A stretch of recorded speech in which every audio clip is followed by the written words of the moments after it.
المرضى اللي عندهم فرط في نشاط الغدة الدرقية ولخبطة في قراءاتها المخبرية عادة يحولونهم زملائنا الباطنة والغدد الصماء لعمل فحص نشاط الغدة الدرقية.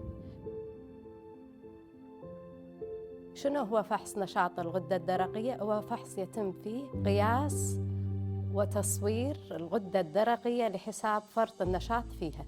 الاحترازات قبل الموعد لا يتم عمل الفحص للمرأة الحامل، وفي حالة المرضع يتم سؤالها في حال رغبتها بالاستمرار بالرضاعة. في حال الاستمرار بالرضاعة يتم الاستغناء عن كبسولة اليود المشع وإعطائها فقط حقنة تكنيشيوم. تحضيرات للفحص: يصوم المريض من 4 إلى 6 ساعات، إيقاف بعض الأدوية التي تتعارض مع الفحص، التأكد في حال عمل المريض أشعة مقطعية مع سبقة. كيف يتم الفحص؟